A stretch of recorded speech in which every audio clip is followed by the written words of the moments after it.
مردود، جو اللہ کے ہاں ہیں محبوب، ان میں ایک کا نام سیدنا عیسیٰ علیہ السلام، دوسرے کا نام حضرت مہدی، جو اللہ کے ہاں مردود ہیں اسے کہا جاتا ہے دجال۔ اور میرے واجب الاحترام بھائیوں، ترتیب اس کی یہ ہوگی کہ سب سے پہلے حضرت سیدنا مہدی مدینہ طیبہ میں پیدا ہوں گے۔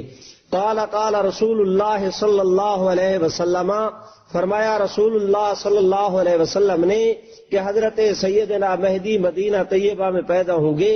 یواتو اسمہ اسمی و اسم ابی ہے اسم ابی، یا فرمایا کہ راجل من امتی و فی روایت راجل من عطرتی، حضور علیہ السلام نے فرمایا کہ وہ مدینہ طیبہ میں پیدا ہوں گے، حضرت سیدہ فاطمہ کی اولاد میں سے ہوں گے، حسنی حسینی سید ہوں گے، ان کے والد کا نام میرے نام پر ہوگا اور ان کے والد کا نام میرے والد کے نام پر ہوگا اور ان کا اپنا نام میرے نام پر ہوگا۔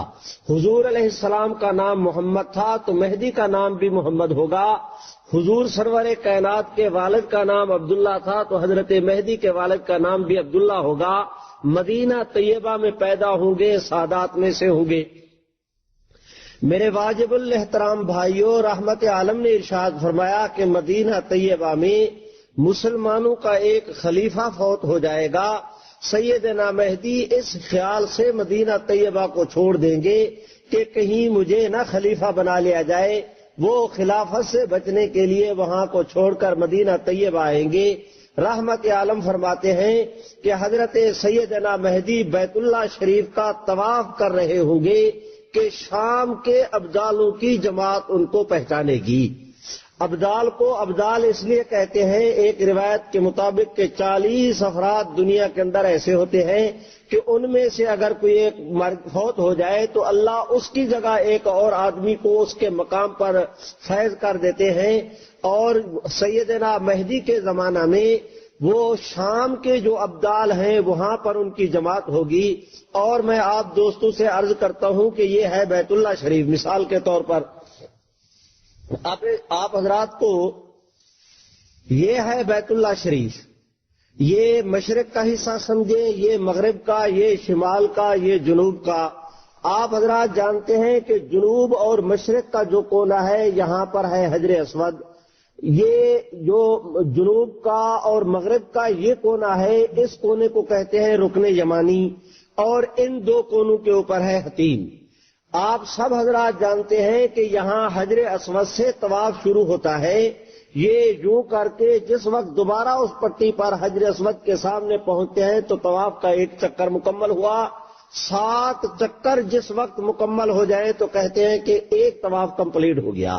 میرے واجب الاحترام بھائیوں، اب ذرا دیکھیں رحمت عالم کی شفقتوں کے، میں آپ دوستوں کی خدمت میں عرض کرتا ہوں کہ اس دنیا میں اللہ نے بہت رشتے بنائے، بہت دین کے رشتے، دنیا کے رشتے، دین کے رشتے، مثلا استاذ کا، شاگرد کا، پیر کا، مرید کا، امام کا، مقتدی کا، نبی کا، امتی کا، یہ سب رشتے دین کے رشتے ہیں۔ دنیا کے رشتے ماں کا، بہن کا، بھائی کا، بیوی کا، خاندان کا، پارٹنرشپ کا، بازار کا، ایک ملک کا، مملکتوں کا، یہ سارے دنیاوی رشتے ہیں۔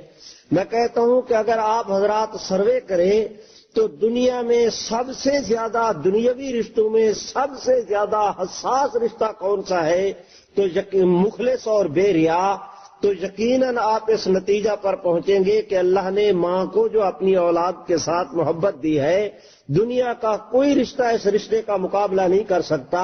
لیکن میں عرض کرنا چاہتا ہوں آپ دوستوں سے کہ 1000 محبتوں اور شفقتوں کے باوجود ماں بھی اپنی اولاد پر اتنی مہربان نہیں ہوتی جتنا اللہ کا نبی اپنی امت پر مہربان ہوتا ہے۔ اور میرے بھائیوں، اللہ نے باقی نبیوں کو صرف رحمت بنا کر بھیجا، محمد عربی کو اللہ نے رحمت للعالمین بنا کر بھیجا۔ ذرا توجہ تو کریں نا رحمت عالم کی شفقتوں کا، کہ حضور علیہ السلام نے صرف اتنی بات نہیں فرمائی کہ سیدنا مہدی کو آ کر بیت اللہ کا طواف کریں گے وہاں پہچانے جائیں گے، بلکہ آپ نے یہ بھی ارشاد فرمایا کہ شام کے ابدال ان کو پہچانیں گے۔ اب آپ سوال کریں کہ طواف کے دوران پہچانیں گے تو طواف کے چکر ہیں 7، پہلے چکر میں پہچانیں گے یا دوسرے چکر میں؟ میرے ماں باپ قربان، حضور علیہ السلام نے اس کی بھی نشاندہی کر دی کہ ان کے طواف کا آخری چکر ہوگا، اس میں پہچانے جائیں گے۔ اور آپ حضرات توجہ کریں کہ بیت اللہ شریف کی سمتیں ہیں 4، مشرق کی، مغرب کی، شمال کی، جنوب کی، تو کس سمت میں پہچانے جائیں گے؟ حضور علیہ السلام نے اس کی بھی صراحت کر دی کہ جس وقت رکن یمانی اور حجر اسود کے درمیان میں ہوں گے تو اس وقت پہچانے جائیں گے۔ میں آپ حضرات کی خدمت میں عرض کرنا چاہتا ہوں کہ دنیا آپ میں سے کوئی آدمی کسی اپنے ساتھی کو بھیجے کہ ذرا اسٹیشن پر جاؤ، ٹرین سے جو ہے فلاں مہمان اتر رہے ہیں، مہمان کا یہ حلیہ ہے، 10 دفعہ جس مہمان کو تم نے دیکھا 20 دفعہ جو آپ کے ہاں مہمان ہوا، آپ بھی جاتے ہوئے اپنے ڈرائیور یا قاصد کو اس کا حلیہ اتنا نہیں سمجھا سکیں گے جتنا محمد عربی نے اپنی احادیث مبارک میں حضرت سیدنا مہدی کے حلیے کو وضاحت کے ساتھ بیان کر دیا ہے۔ لیکن کیا کیا جائے؟ اچھا، حضور علیہ السلام نے فرمایا کہ رکن یمانی حجر اسود کے درمیان ان کو پہچانا جائے گا حضرت مہدی کی چال سے، ڈھال سے، شکل سے، شباہت سے، چہرے سے، محاورے سے، قد سے، کاٹ سے، ان کو دیکھ کر اور حالات عالم سے حضور علیہ السلام نے فرمایا ایک وقت آئے گا کہ مسلمان قوم کو بھوک اور پیاس قحط ان پر اس طرح دنیا کے اقوام اس کے اوپر اس طرح مسلط کر دیں گے کہ مسلمان جوتی کے تسمے کے چمڑے کو آگ میں آدھ بھون کر وہ اس کو چبائیں گے اور اس کے اوپر پانی پی کر اپنی زندگی کو بچانے کی فکر کریں گے۔ آپ حضرات جو دیکھ رہے ہیں حالات اور واقعات، پتہ نہیں امت کے ساتھ کیا کچھ ہونا ہے، لیکن پھر ایک وقت آئے گا کہ پوری دنیا میں شرق سے لے کر غرب تک پوری کائنات میں محمد عربی کے دین کی شاہی قائم ہوگی۔ قرآن مجید اس کو بیان کر کے کہتا ہے هو الذی ارسل رسولہ بالہدی ودین الحق لیظہرہ علی الدین کلہ۔ میرے واجب الاحترام بھائیوں، سیدنا مہدی جس وقت تشریف لائیں گے یہ حضرات ان کو پہچانیں گے، وہ حجر اسود پر پہنچیں گے تو طواف مکمل ہوگا۔ حضور علیہ السلام ارشاد فرماتے ہیں کہ حضرت سیدنا مہدی حجر اسود اور بیت اللہ شریف کے درمیان کی جو جگہ ہے 2-3 فٹ کی، اس کو 2-3 فٹ بھی نہیں 1.5-2 فٹ کی، اس کو کہتے ہیں ملتزم۔ فرمایا کہ حضرت سیدنا مہدی ملتزم پر سینہ چمٹائے، وہاں پر ہاتھ اٹھائے، اللہ کے حضور دعا گو ہوں گے، ان کے پیچھے شام کے ابدال کھڑے ہیں، وہ دعا کر کے پیچھے ہٹیں گے تو یہ آئیں گے اور مقام ابراہیم پر بیٹھ کر حضرت سیدنا مہدی علیہ رضوان ان مسلمانوں کی بیعت ہوگی۔ پتہ چلے گا کہ دجال کا خروج ہو گیا ہے، اس کی تفصیلات ہیں، میں ابھی ان تفصیلات میں نہیں جانا چاہتا۔ یہ جس وقت حضرت سیدنا مہدی علیہ رضوان بیت المقدس کی طرف جائیں گے تو ان کی امداد کے لیے اللہ رب العزت آسمانوں سے حضرت سیدنا مسیح علیہ السلام کو بھیجیں گے۔ میرے بھائی، مسیح علیہ السلام ان کا لقب مسیح، انہیں عیسیٰ بھی کہا جاتا ہے، ابن مریم بھی کہا جاتا ہے، سیدہ مریم کے اولاد حضرت سیدنا یعقوب جن کو بنی اسرائیل کہتے ہیں اس نسل میں سے ہیں۔ آسمانوں پر تشریف فرما قیامت کے قریب جب آئیں گے، حضور علیہ السلام فرماتے ہیں واضعاً یدیہ علی اجنحۃ الملائکہ، 2 فرشتوں کے پروں پر ہاتھ رکھ کے آئیں گے، ان کے سر کے بالوں سے پانی اس طرح ٹپک رہا ہوگا جس طرح کے وہ کیا کہتے ہیں ابھی غسل کر کے آیا ہے۔ وَإِن لَّمْ يُصِبْهُ بِلَلْ، چاہے اس کو تری نہ بھی پہنچی ہو لیکن دور سے وہ ایسے معلوم ہوگا کہ ابھی جو ہے وہ غسل کر کے آئے ہیں۔ جس وقت آئیں گے 2 زرد رنگ کی چادریں، 2 زرد رنگ کی چادریں پہن رکھی ہوں گی، ایک اوپر اور ایک نیچے۔ حضور سرور کائنات صلی اللہ علیہ وسلم نے ارشاد فرمایا وہ وہاں پر آئیں گے، سیدنا مہدی ان کے رفقا ان کی انتظار میں ہوں گے، ان کی بھی تفصیلات ہیں، میں ان تفصیلات میں نہیں جاتا، دجال کے ساتھ مقابلہ ہوگا وغیرہ، اس کی تفصیلات ہیں، میں اس کو چھوڑتا ہوں۔ اب اتنی علامات کہ سیدنا عیسیٰ علیہ السلام آسمانوں سے آئیں گے، سیدنا مہدی جو ہے وہ مدینہ طیبہ میں پیدا ہوں گے۔ ایک شخص قادیان کا دہقان اٹھتا ہے اور وہ ڈھٹائی کے ساتھ پہلے حضرت مہدی کی آمد کا انکار کرتا رہتا ہے۔ ایک وضعی روایت کی بنیاد پر اس میں بھی تحریف کر کے 13 کو یکم بناتا ہے، یکم سے استدلال کر کے اپنی مہدیت ثابت کرتا ہے۔ میں پوچھنا چاہتا ہوں دنیا میں اگر انصاف نام کی کوئی چیز ہے تو ہمیں بتایا جائے کہ حضور سرور کائنات صلی اللہ علیہ وسلم کی 40 احادیث مبارکہ ہے، ان تمام تر احادیث میں یہ بات طے شدہ ہے کہ سیدنا مہدی کا نام محمد ہوگا، جب یہ شخص قادیان کا جو دعویٰ کر رہا ہے اس کا نام غلام احمد ہے۔ حضور علیہ السلام نے فرمایا جو مہدی آئے گا، وہ جو پیدا ہوں گے ان کے والد کا نام عبداللہ ہوگا، غلام احمد قادیانی کا نام کے باپ کا نام غلام مرتضیٰ تھا۔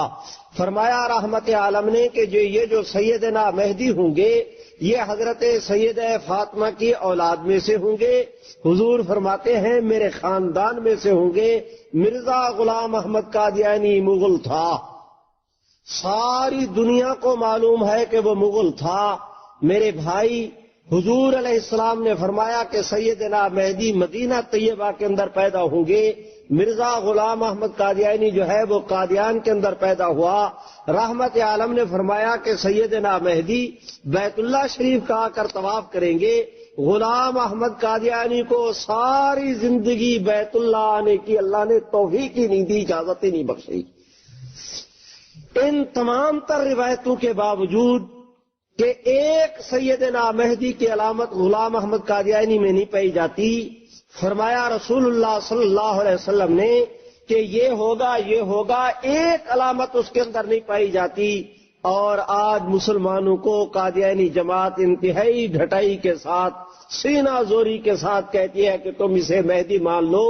قبلہ، اگر یہ محمد عربی کے فرامین کی روشنی میں ان نشانیوں پر پورا اترتے تو ہم اس کے غلام تھے۔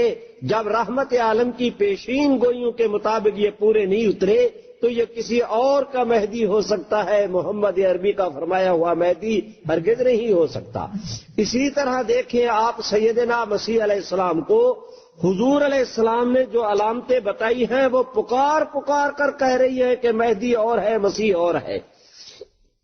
سیدنا عیسیٰ علیہ السلام کے متعلق جو علامتیں ہیں کہ جو تشریف لائیں گے وہ ہیں، حضور فرماتے ہیں لم یکن بینی و بینہ نبی انہ نازل فیکم۔ عیسیٰ ابن مریم وہ شخصیت جو اللہ کے رسول ہے، جن کے اور میرے درمیان میں کوئی نبی نہیں، وہی تمہارے اندر نازل ہوں گے۔ وہ عیسیٰ علیہ السلام جو قرآن کا عیسیٰ ہے، وہ عیسیٰ علیہ السلام جن کا حدیث کے اندر ذکر ہے، وہ سیدنا عیسیٰ علیہ السلام کوئی مجہول شخصیت نہیں، نامعروف آدمی نہیں، وہ قرآنی شخصیت ہے، حدیث کی شخصیت ہے، وہ انجیل کی شخصیت ہے۔ دنیا کی بڑی اقوام ان کو ماننے والی ہے، یہود مخالفت میں آگے، مسیح ان کی حمایت میں بہت زیادہ آگے، اور مسلمان قدر مشترک کے طور پر انہیں بھی اپنا نبی تسلیم کرتے ہیں۔ اتنی بڑی اقوام جن کو جانتی ہیں، وہ سیدنا مسیح جن کے متعلق قرآن پکار کر کہہ رہا ہے۔ لیکن کیا کیا جائے اس بے انصافی کا کہ ایک آدمی جاہل مطلق قادیان کی بستی میں کھڑا ہو کر کہتا ہے کہ مجھے بطور مسیح کے مان لو۔ قبلہ، اگر تمہیں مسیح منوانے کا شوق ہے تو سب سے پہلے ہم انجیل کو دیکھیں گے۔ انجیل میں تو مسیح علیہ السلام کی پیشین گوئی موجود ہے۔ جاتے ہوئے انہوں نے اپنے حواریوں کو کہا تھا کہ اے میرے حواریوں، قیامت کے قریب ایسا وقت آئے گا لوگ تمہیں آ کر کہیں گے کہ ابن آدم وہاں بیٹھا ہے، تمہیں آ کر کہیں گے کہ فلاں پہاڑی پر آیا ہے، تو یقین نہ کرنا، بہتے میرے نام پر آئیں گے جھوٹے جو آ کر دنیا کو گمراہ کریں گے، ان کی باتوں میں نہ آنا، میں تمہارے سامنے بادلوں سے اتروں گا۔ یہ انجیل کہتی ہے تو تمہیں جو مسیح بننے کا شوق ہے تو ہم کیوں نہ کہیں کہ جب تمہاری نشانی ایک